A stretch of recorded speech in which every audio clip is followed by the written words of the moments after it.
Hey Hanna. Daniel. Moritz. Alles frisch? Hey, na? Ja, Im letzten Konzert 2022 haben wir ein Stück von Luigi Nono gespielt für Flöte, Klarinette und Live-Elektronik.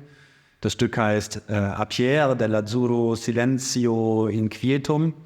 Und dieses Stück wirft, wenn man die Noten sieht, ziemlich große Fragen auf, mit denen man sich als Interpret dann beschäftigen muss. Es gibt ein ausgiebiges Vorwort von André Richard, dem damaligen Leiter des Studios für experimentelle Musik, also des Experimentalstudios des SWR in Freiburg, in dem Nono dieses Stück auch komponiert hat. Dieses Vorwort hilft auch, aber nur so ein bisschen. Und es ist von einem Klangregisseur, von einem Elektroniker geschrieben worden. Und die Fragen, die Noten hier aufwerfen und, glaube ich, ziemlich viele Partituren von Nono aufwerfen, sind eben keine also sind sehr konkrete, aufs Instrument bezogene Fragen. Ich will da eine Sache zeigen, die mich eben beschäftigt hat. Häufig schreibt er so lapidar drüber, dass über diese sehr langen Noten, die in dem Stück vorkommen, also diese sehr langen Töne, die in dem Stück vorkommen, dass da gleichzeitig gepfiffen werden soll. Und da habe ich eine ganze Weile dran rumprobiert zu Hause und bin verzweifelt, bis ich mal mit jemandem gesprochen habe, der das Stück mit demjenigen gespielt hat, der das Stück damals uraufgeführt hat, nämlich mit Roberto Fabbricani, der hat das eben damals uraufgeführt.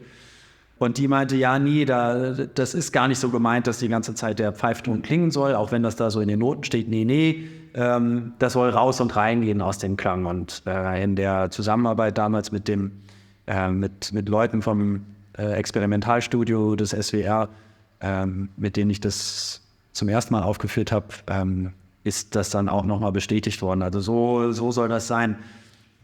Also man denkt eigentlich, man soll diesen Klang in sehr leise, also spielen und gleichzeitig machen. Und jetzt sieht man vielleicht schon auf der Kamera, dass und da sieht der Mund ganz anders aus. Die physiologischen Voraussetzungen dafür, das eine und das andere zu machen, sind völlig unterschiedliche. Und ja, das wusste Nono, aber hat das irgendwie anders in seine Noten geschrieben. Und gemeint ist das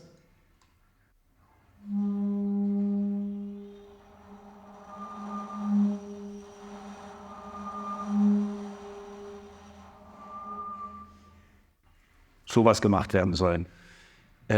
Mit der Live-Elektronik, die vor allen Dingen aus einem ewig langen Delay besteht, sodass das Stück in mehreren Schichten gleichzeitig läuft im Laufe des Stückes, entsteht dann der Eindruck eines kontinuierlichen Klangbandes, also der Eindruck von gleichzeitig Pfeifen und gleichzeitig Spielen.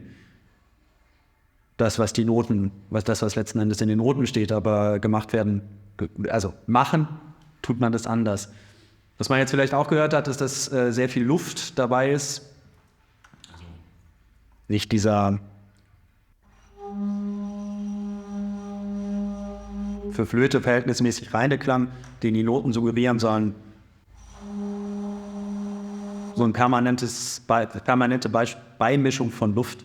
Und auch das ist so gewünscht, habe ich mir sagen lassen, und das kommt aus den Noten nicht raus.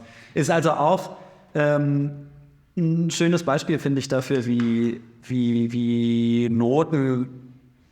Notentexte nur so ein Ausgangspunkt, so eine grundsätzliche Übereinkunft sind und nicht das fertige Ergebnis.